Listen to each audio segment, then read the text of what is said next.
and me. If you hear and see me, let me know. Generalization. Today. Testing 1, 2, 3. Testing 1, 2, 3. Generalization for you and me. You and me. Are we good? I think we're live. All right, let's get this started. Hello, everyone. Welcome to today's stream. Today's class is on generalization in the dog training plan. So, what our objectives for today is what is generalization? And if we're going to do generalization, we have to cover discrimination because it goes hand in hand with generalization. When do we start generalizing in our training plan?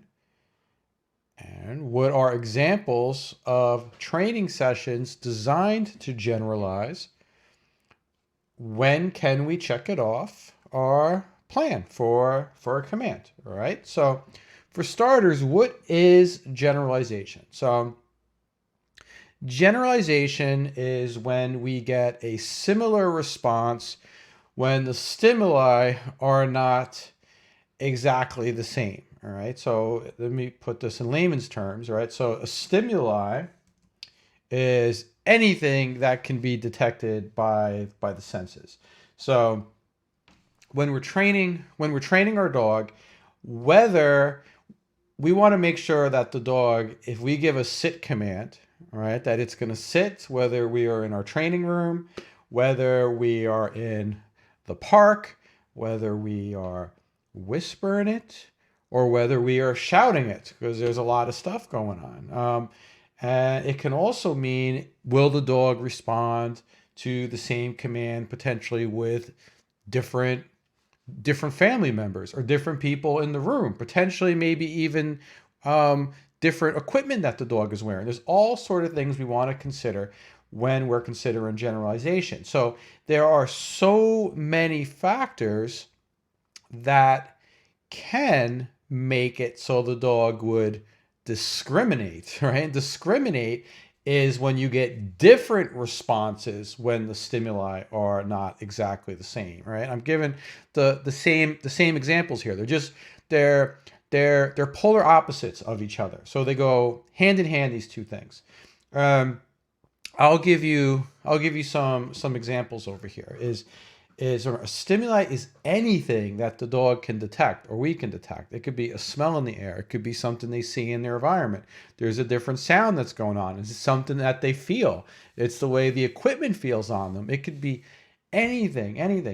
And we need to pay attention to this, right? So generalization is going to be when we're doing a training plan. And remember, this lecture is directed towards the professional dog trainer. And we're training this dog, and we say the dog is going to be obedient. It's going to be obedient when? In what environments? Is the dog just going to be obedient in the living room where you're mostly doing the private lessons, or in the apartment? Is the dog just going to be obedient in your training room? Is it only going to be obedient when you are given the commands? Is it going to be obedient when certain family members are going to give commands? All these things we want to take into consideration. And believe it or not, you would be surprised how it is not, even though it is sort of addressed by a lot of trainers aren't really accountable and put it in their plan to make sure what they promise reflects what they did in their lesson and did inside of their lesson plans. So what decides if a command is generalized or discriminated against when it is not exactly the same, right? So it's very, very easy. If we have whether or not the previously learned consequences of the behavior, pleasant or non-pleasant, follow. So if we give a dog a command and it is reinforced, or punished correctly, it is in different environments. That's the simple answer as the path to get generalization. If it is not in different situations, no matter what changed in the environment, we're going to end up getting discrimination. But what is important is that we want to pay attention to this fact. All right. Do handlers reinforce differently depending on who is present? The dog knows. Dogs are super smart. They are designed, really, most all animals are really designed to detect slight differences in the environment. Sorry if I got some typos here. Is we also have to pay attention is who is present when the dog is being trained.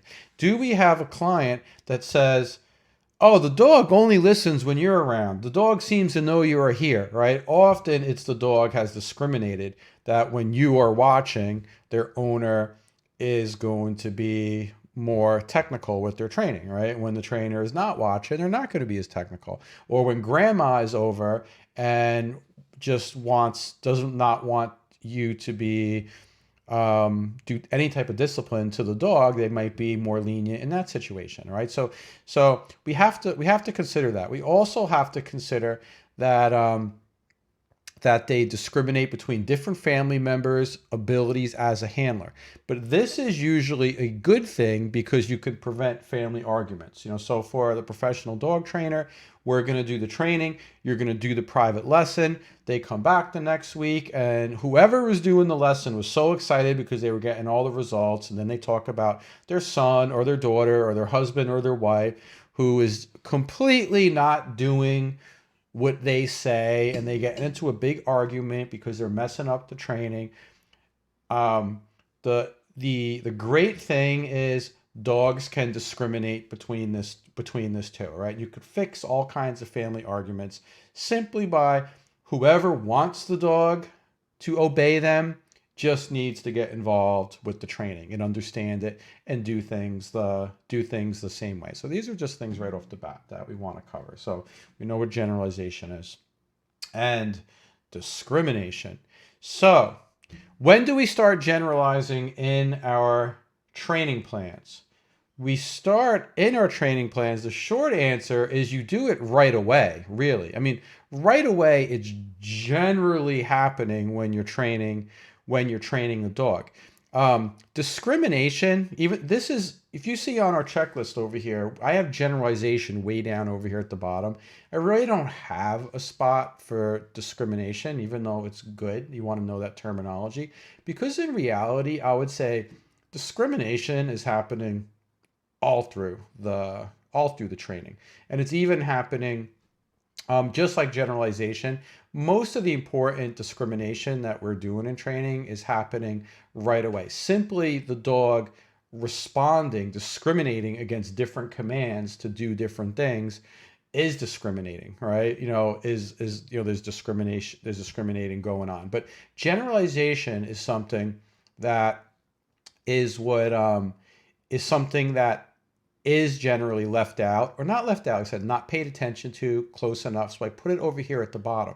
So even early on in the training, anyone who's training the dog right from the beginning, like even just in phase one, doing reward-based training, if they're training the dog, anytime they're training the dog in different environments, the dog is generalized and like, oh, okay, I get rewarded if I come in the kitchen, or if I come in the living room, if I come in the yard, I'm being rewarded.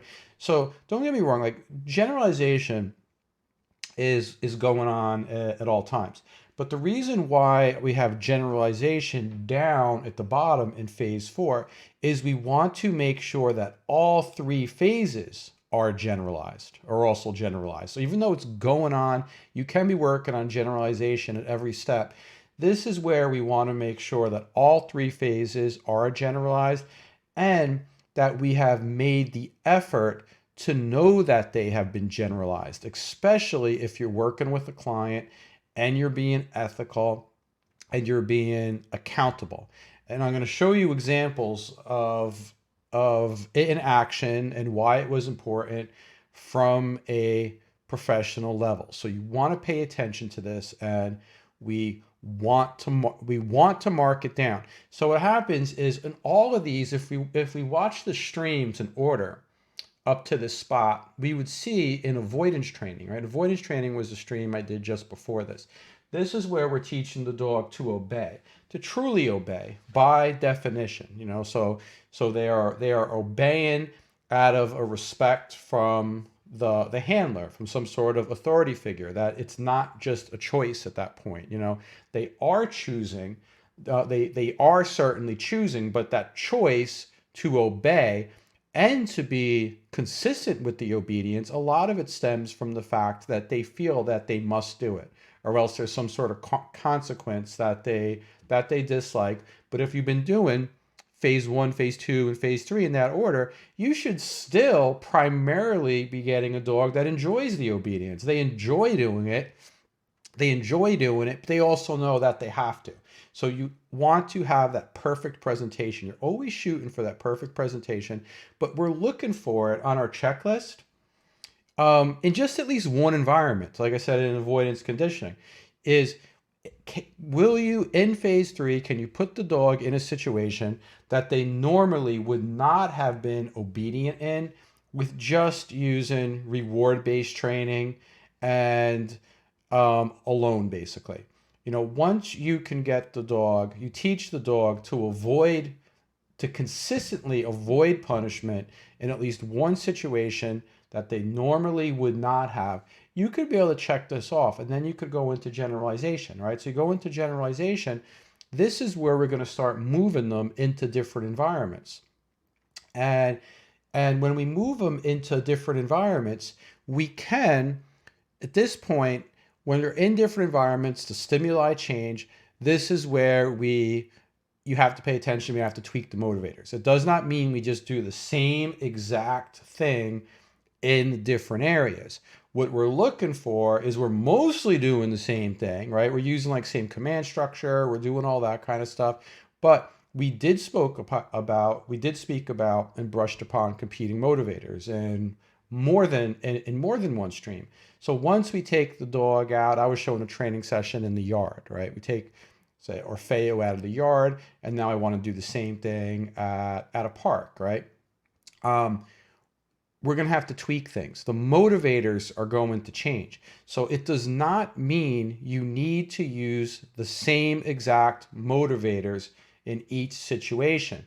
What we're just looking for is the behaviors need to be successfully reinforced and punished in each situation. So there's a big difference between doing everything the same exact way, using the same exact training collar, same exact amount of motivation, the same type of treat and everything in every situation. If you go into the plan that way, it's you're not going to have a lot of versatility, and things are going to be very, very difficult. All right, so that's where you could refer to the last stream.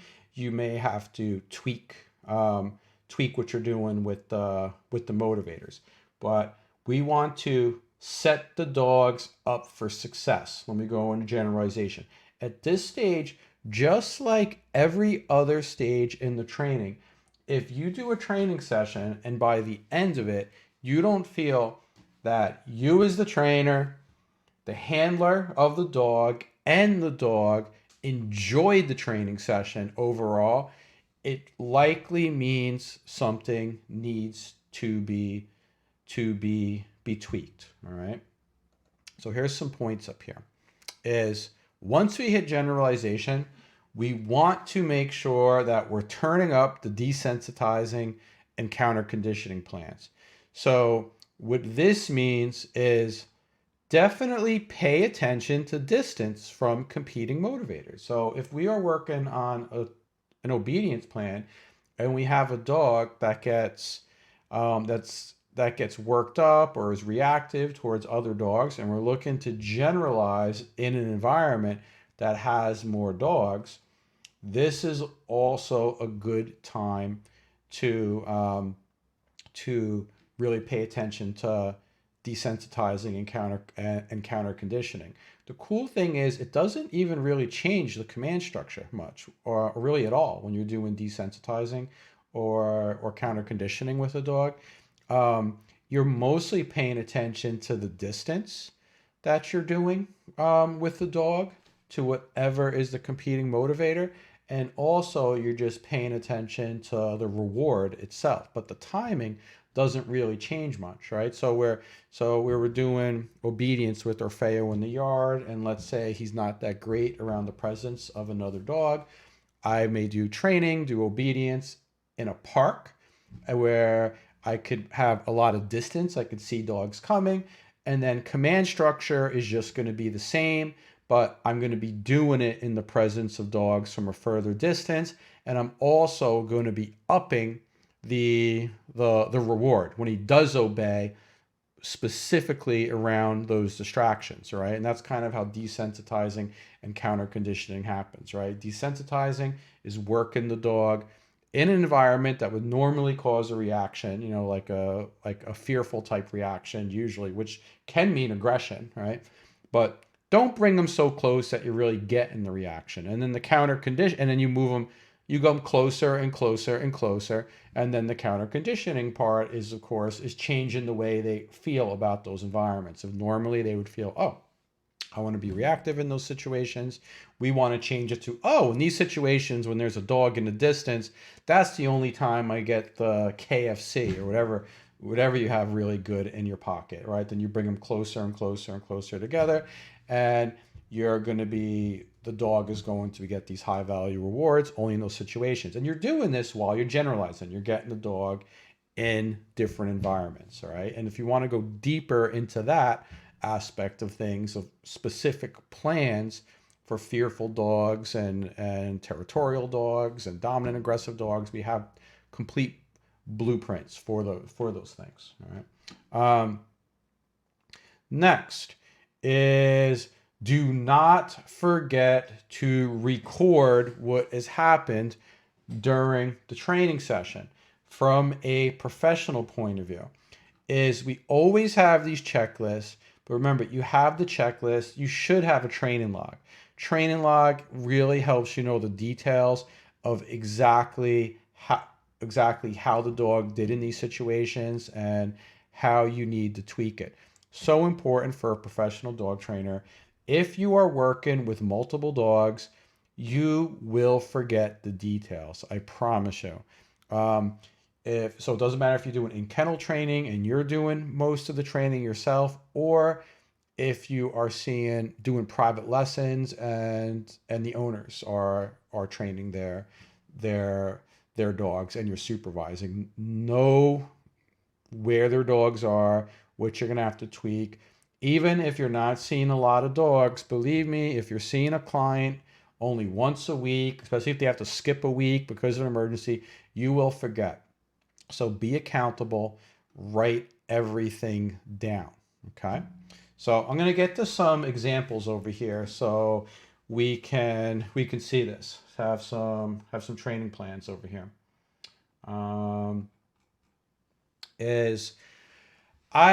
Good thing is I've been blessed to be able to work with training dogs for long enough time where I've been able to successfully run training programs using just about every sort of plan that there is. I'll give you an example. So this will give you some ideas.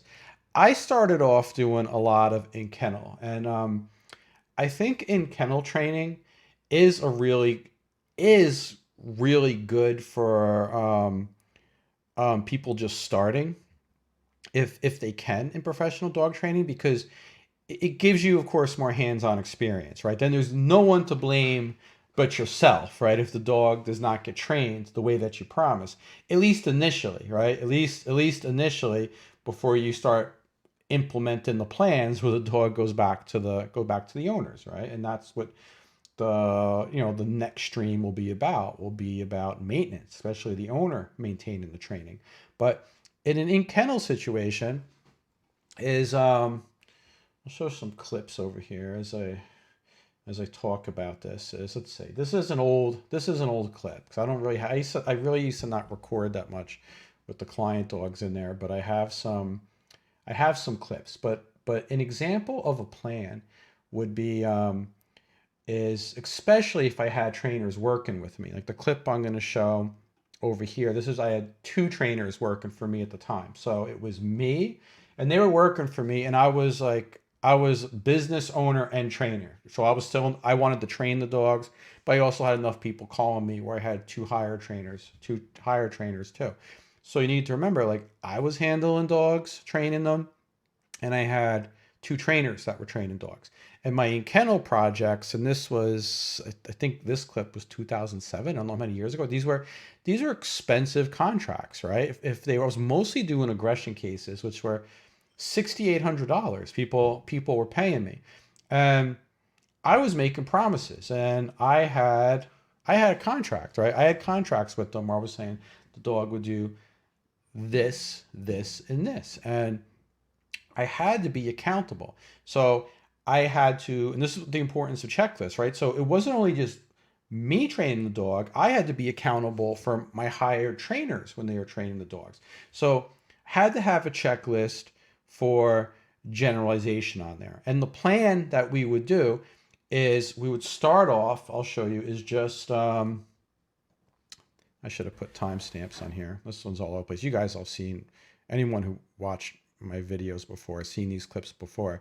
But really what happened is, which I'm sure I have a clip here, is we used to train the dogs by themselves first in the classroom, all right? Then we would generalize them, turn the volume low here, is we used to generalize them in the classroom by themselves.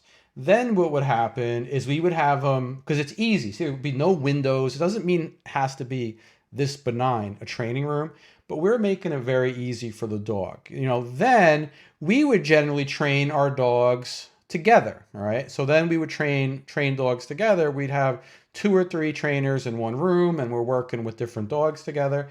Then what we would do is we would take the dogs out, out of the classroom, usually close by, the parking lot, the yard, different areas like that, and train the dogs. Then we would take the dogs out onto field trips and try to really hit the common areas that the clients were going to be hitting with their dogs. And I have an interesting story about, actually, there's a little dog over here, Annie, who's in the this little beanbag over here. Let's see if we could speed her up, so you'll know which dog I'm talking about. I think it's this one. Yeah, I think I pop her out over here. All right. So this was Annie. She was there for aggression and reactivity. She was a New York City dog. And I am, my training facility was in Westchester County. So I would do training in New York City, but it wasn't very convenient to do field trips down there to work with the dogs. I was mostly going to local parks and downtown areas in Peekskill. This training place was in Peekskill, New York. So after we would have the dogs in the training room, we'd bring them out on the field trips over here. All right. So places we would hit that were standard were parks and the downtown area. And if I did that with the dogs, I felt like the dogs were generalized enough. If these dogs were here for, depending on the program, I did 6 and 8 week programs.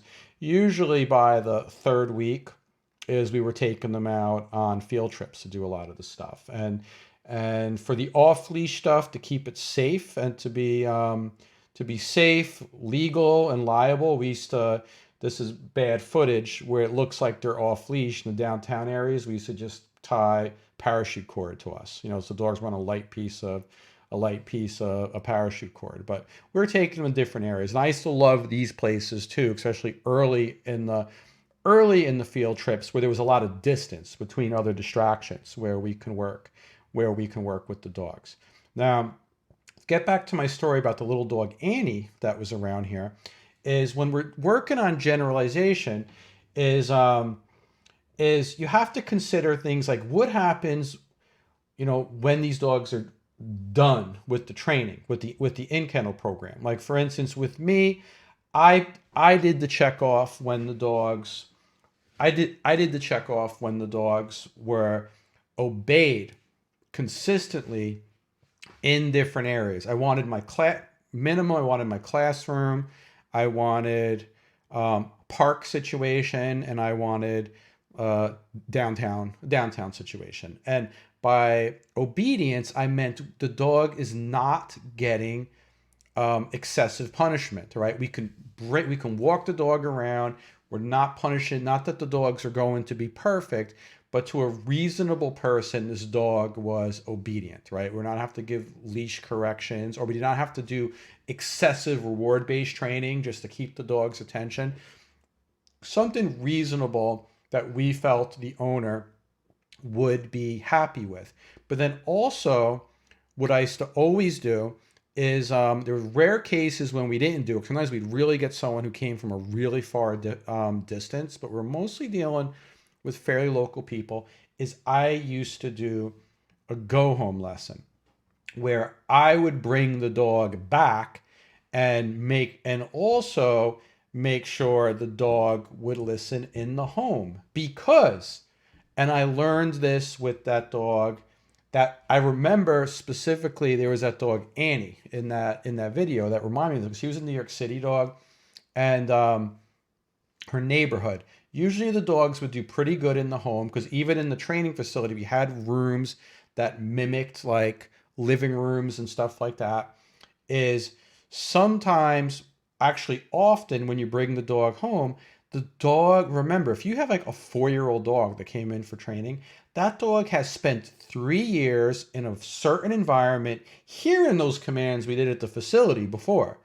But but they did not need to obey. They did not need to obey in those situations. And they do not necessarily generalize. Often they discriminate right away, like, oh, I'm back home. I remember how it is over here. I do not have to obey. Things are not getting reinforced. So what happens is, on that go home lesson, the dogs are much more likely to need more more rewards and more punishment that first time that they come home. And you need to generalize over there too, usually in the in-kennel lesson. So it's something that'd be very important that I would tell to the owners, is like, this is what we can expect.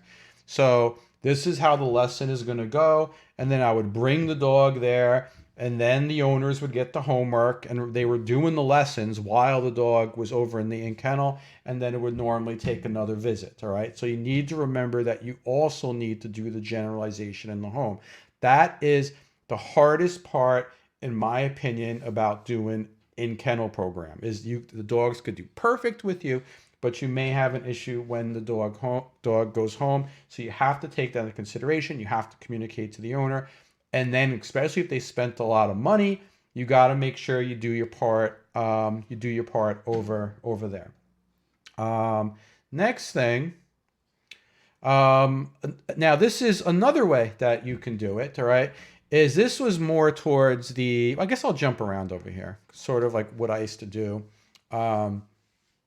The order I used to do things. I used to do a lot of in kennel. I used to do, private lessons inside the home. Private lessons, if you're doing private, it's much easier to generalize, takes a load off of you as the professional trainer, because the dogs are being trained in their home environment.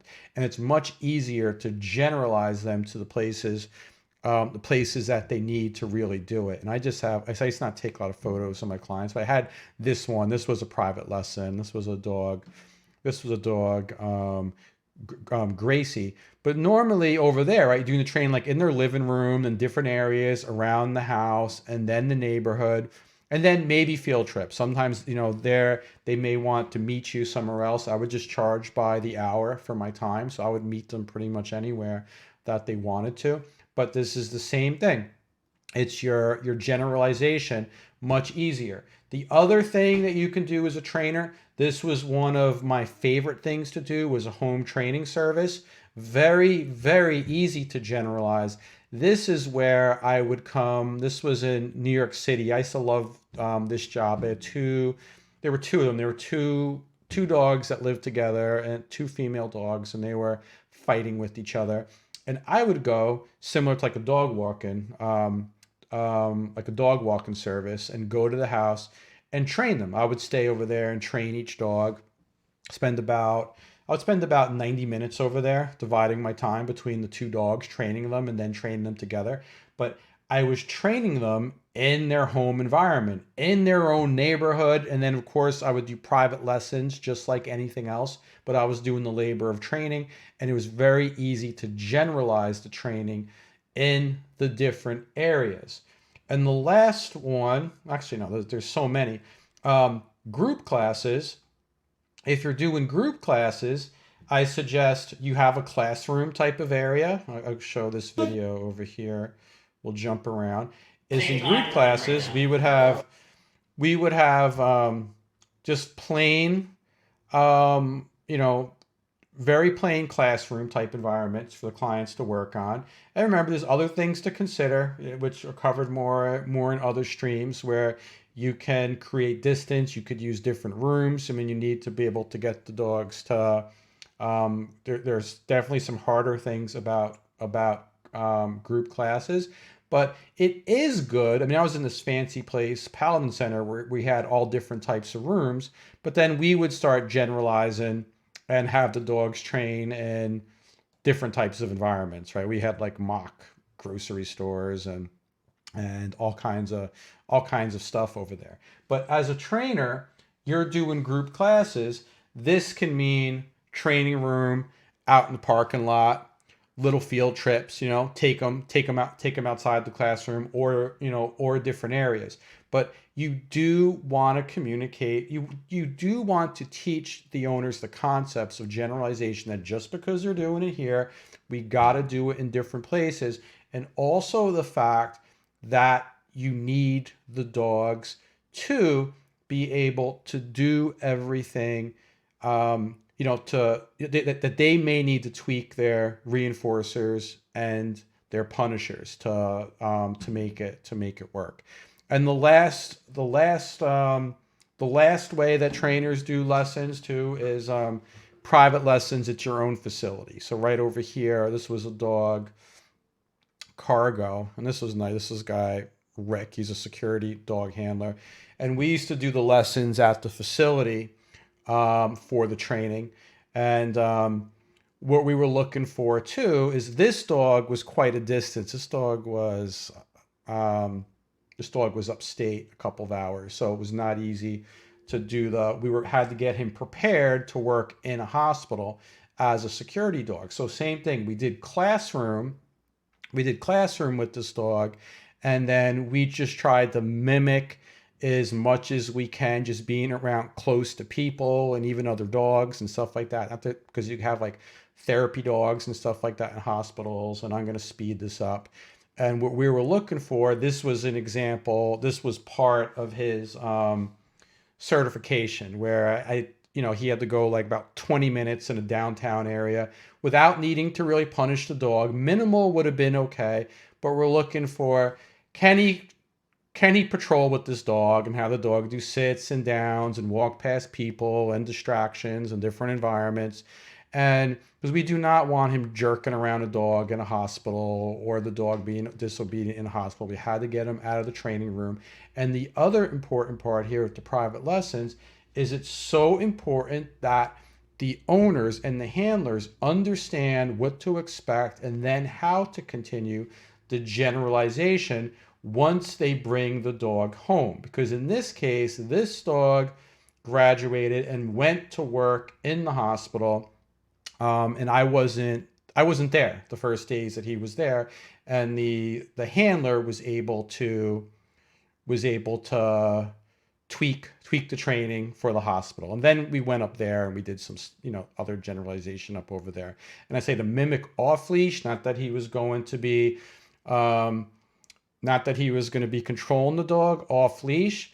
I always believed in going a step behind, a step beyond. There may be chances when he was using the dog where the leash may drop or something like that.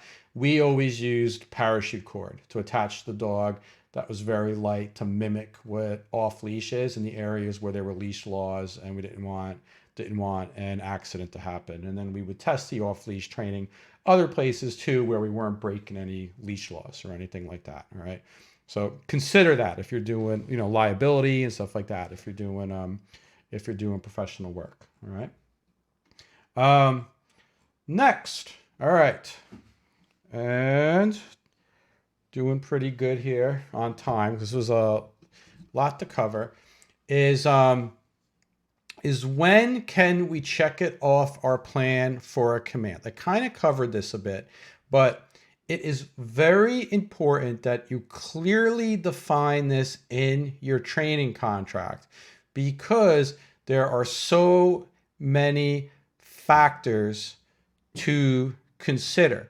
And I am very proud and I'm very cocky about the fact that I was able to run training program for a long time and I cannot think of any time that I had, especially with very expensive training programs that I was doing, to ever have someone ask for their money back or do some bad review.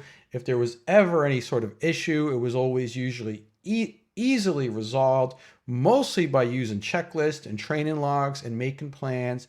Very, very easy, but also being very clear in the beginning of a training program of what they can expect in the training. I have seen new trainers really get big surprises when they assume that the clients understand that when they take their dog and they train the dog for the client, it doesn't automatically turn the dog into like Lassie and the dog is just going to obey for anyone who barks commands at the dog in every single type of environment, right? That obviously doesn't happen.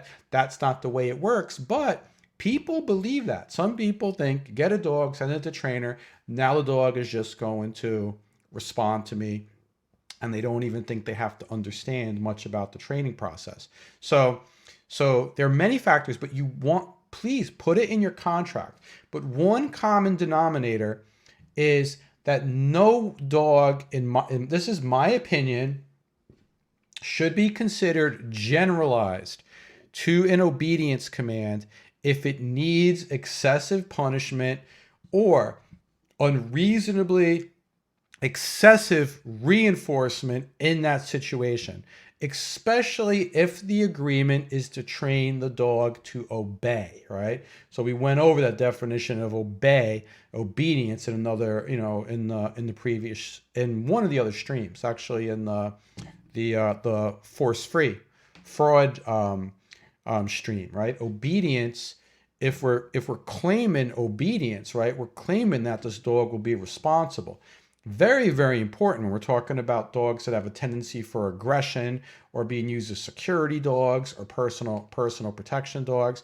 If the dog is constantly being restrained and punished and the whole time, it's not really obedient. So you got to be careful about that. So that's why I want to see, and that's why I put the for the members over here that could watch the whole video, I put the cargo, because normally these these would just be private, the clients, and Rick said it was okay. So it's like 20 minutes to see about what it should look like a dog generalized, where he's going to be pretty obedient. He's not pressing an e-collar button. He's not using the leash. There may be a couple in there somewhere, but ultimately you're going to get the impression that the dog is, unedited video, what it looks like when a dog is generalized.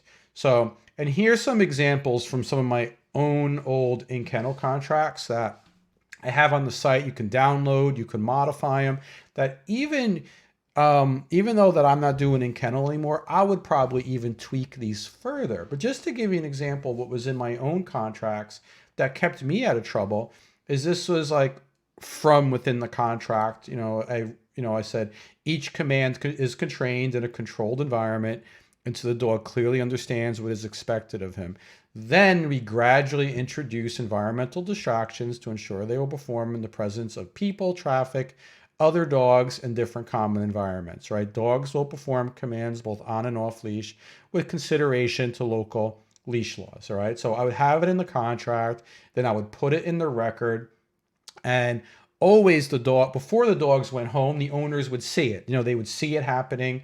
They were understanding command structure. It was explained to them. They saw it, all right? And they saw on the checklist that we generalized the dog. Also, what I used to have on the contract in a different paragraph, which really goes into, maintenance, which will be in another stream, is the service is to help the owner do everything in their power to help guide the dog to be the best that he can be, using scientific and field-proven techniques to continually improve the dog's behavior beyond the dog's involvement in the training program, right? So what we're looking for is we're setting up the dog and the owner so that they will get better after they leave, all right? So we let them know that, yes, we got the dog generalized in these common environments, but maintenance, because this is what's going to be next, right? Is you need to set them up with a plan where even in new, stranger environments, that the dog is going to just improve and the owners are going to continually be able to generalize, and it's going to be easier and easier and easier.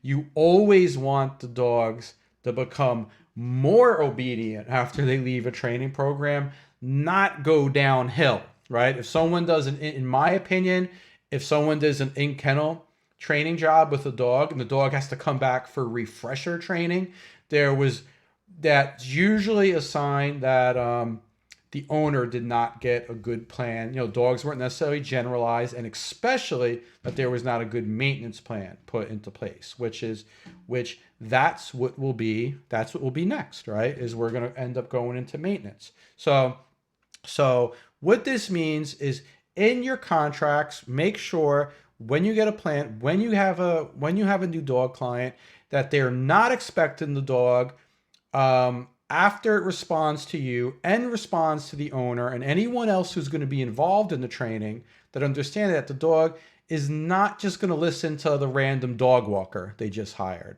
Just not going to listen to grandma who comes and visits and barks commands at her, all right? Compare it to babysitting a police dog, all right? Generalization for a client with yourself and the client that you're going to work with does not necessarily mean just like if I took a random police dog from a police dog handler, I could just patrol the streets with the dog and the dog's gonna do searches for me and stuff like that. We were doing it's advanced obedience, right? When you're doing control, off leash control, this is advanced obedience. It does not, the dog is only as good as the handler. Make sure this is stressed to the owners. Make sure you have these kind of things included in the contracts.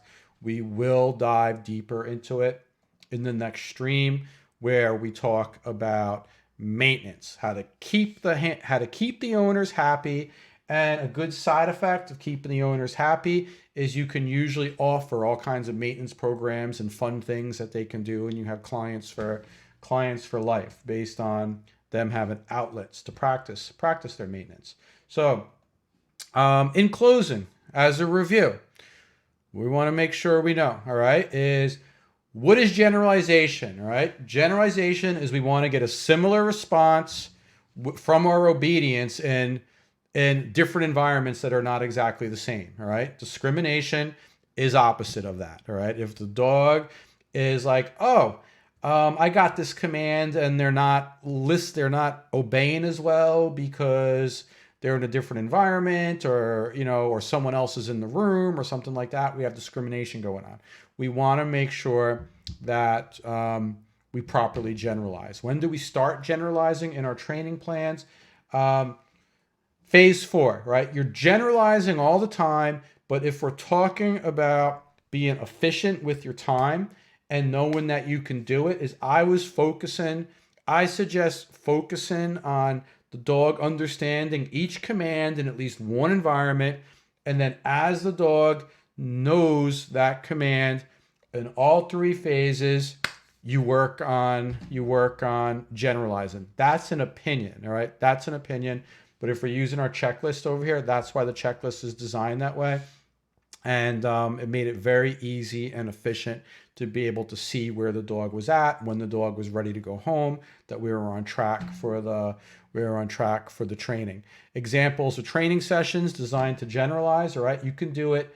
I gave you a bunch of examples because if you understand what generalization is, you're forever versatile in your training programs that you want to do. But you want to make sure, know the advantages and disadvantages of different programs. Some are easier to generalize than others, but make sure it's there on the checklist.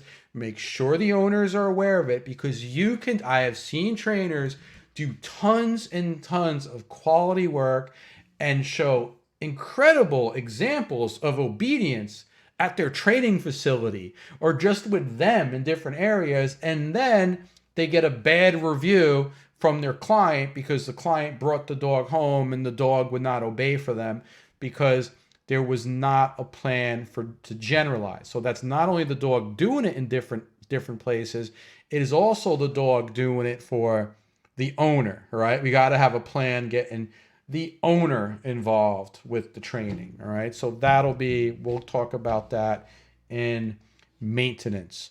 When can we check it off our plan for a command? Check it off. We did our checklist over here, right? Generalization is just not a big check off, right? It's for each command. You need to make sure, did I do these commands in different situations, right? If you want the owner to be able to roll up a place command, and when they visit family, throw it on the floor and the dog knows to go to their place command when they hear a place, don't just practice the place in the training room or even have the owner just practice the place in their living room. If you really want to generalize, bring the placemat different areas too and throw it around, make sure the dog goes to it, or even use different placemats, various ones, so the dog will know, go different placemats. That's an example, right? It's a real thing. Generalization is a real thing where if you don't pay attention, you'll work very hard, see a dog that does really cool stuff, but then suddenly it's just not obeying in a different environment, where make it part of your plan, all right? So that's all for today, folks, and I will be back on Wednesday for Q&A. And let me see, I'm actually going to go through, I was flying through this one over here because it was a lot of information, but we made pretty good time. I see there's some let me see if there's any questions over here. Oh yeah, so I see, yeah, Art has some good points over here. Even generalize everything. Yeah, even about commands, right? So Art is saying like something like come, right? You have to generalize too, even like the position, right? Your back is turned from the dog. Will the dog still come?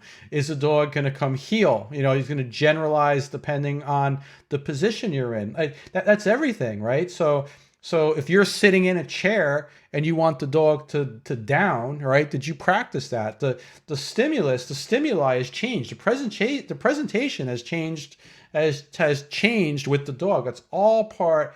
Generalization is really an ongoing process, right? And that's why it does go into the maintenance plans too. You're constantly looking for when the dog is confused or the presentation is not exactly what they know for that command. So even the different positions, great point, Art, when you're in there. Let me see. Art also says, I want to be clear with relationship and desensitizing, counter conditioning, and generalization. These vids show Rocky food aggression, the one that doesn't like his nails clipped, and little ones that don't need to be handled. The vids show you working dogs at area 51. No commands are involved, just desensitizing and counter conditioning. So in context where generalization involved, for example, checking out Rocky's conduct home with owner.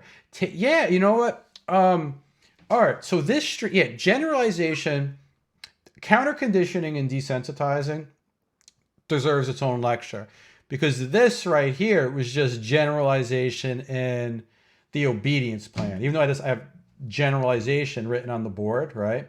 But yeah, this is just in the obedience plan.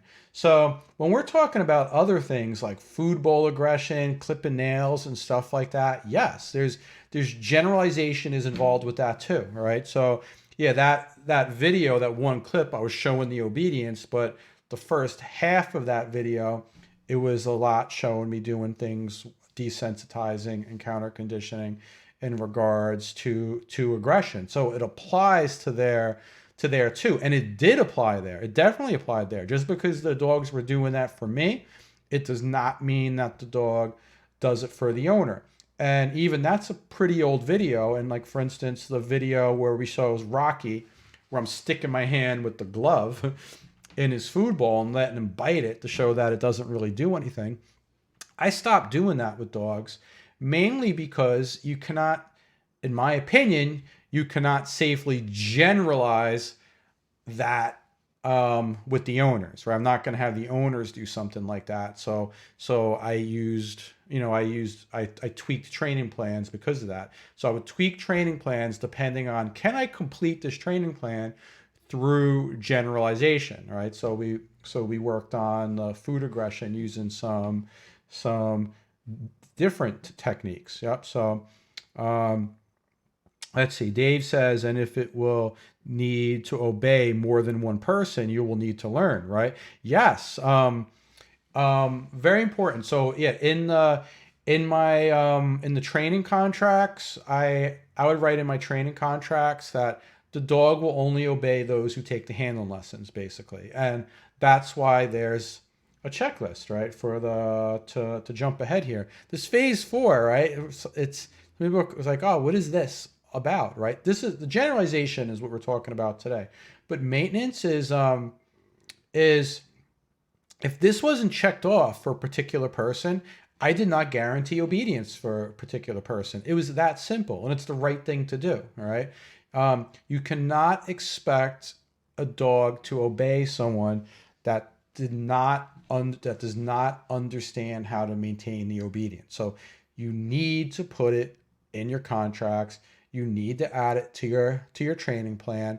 And that doesn't have much to do with generalization because you can generalize the dog to respond to different people if they have the right relationship with the dog.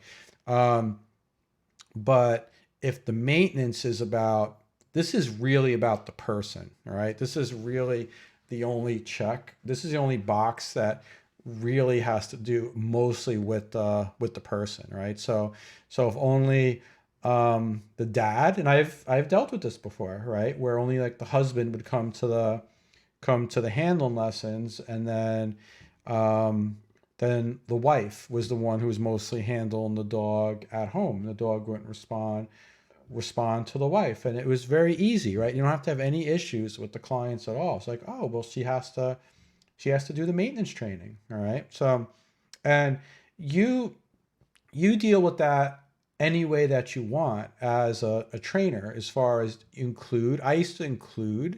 Um, I used to include a training session, a training lesson at the end of every single week if I was doing in kennel, and then I would bring the dog home and do a lesson. I'd bring the dog home when I felt like the owners were decent enough handlers, and they were if they came to the training sessions when I was doing those longer programs. Then I would also include in their programs. I did a different way where I used to have like a free group for starters where they can just come to practice maintenance. It was a group class, and then later on, I used to do a paid club where they can come and do maintenance, right? So you just add it into the business plan. You do want to have the ability for the owner to be able to practice maintenance, but also you cannot be unfair to yourself. If you do a program and you don't want to do the same private lessons one on one, which is worth a lot of money, right? Your time as a trainer, an hour of your time is worth money. So if they did not take advantage and only one family member came to those training sessions and I did a package deal, I was not going to do them over again, the same lesson with each family member. Very important. If they missed, then I used to do a group, right? So then it's 1 hour of my time. It didn't matter. We can have as many people as I wanted. It was still an hour of my time. They want to come and practice, they can come and practice during that time. But I never left them hanging. I never ever wanted the client to not have the ability to practice. And that was also a reason why it's good as a trainer to have instructional videos too. Have instructional videos that show how to follow through with the training and stuff like that. You could send it to them, give them different outlets. You want the owners to be successful, but be careful you don't do anything that's unfair to yourself as a professional trainer. You are trying to run a business too. And I had to learn the hard way and trial and error, especially when you get into something because you love it, right? If you love it, and if you're a people pleaser, you want everyone to be happy, it's very easy to get into situations where you're doing a lot of stuff where you're not getting paid for your time, but you have bills to pay, right? If this is your business. So, all right. And so it looks like we'll close this one out. Thank you, everyone. I'll be back for our Q&A in our members area on Wednesday, 9 p.m. Thank you, everyone, for joining me live. Wait, there's another question. I can't help myself. You guys have to kick me off. Arthur says, if you are doing off-leash generalization in different, even slightly different to a human environments, in my opinion, you have to be very observant, careful work. Yes, you definitely do. What did so wife had ours on leash, told it to heel, and it ran oh yeah, I didn't read that one. Another one. This is true. This happens all the time. This is a real thing that happens all the time, right? Dave said Dave does he does tons of training with his dogs, right? Then he's teaching teaching his wife to do the obedience. His wife tells the dog to, what'd you say, to heel, and the dog ran and heeled with Dave. That's actually a common thing, right? What does heel mean to the dog? If the dog is only working with that one person, heel may mean specifically, oh, I go in position, but besides this person. That's the same thing with come. You have to be ready for that if you're doing kennel training. You teach the owners how to say come, and then the dog comes to you, the trainer, all right? The dogs are very smart. They learn exactly what you teach them, all right? Exactly. So, and that is exactly what heel meant to your dog, right? Until you have to work on it with different people, different family members. Excellent point, Dave. Excellent point. All right. Thanks a lot, guys. I love being here with you guys, and I will be back on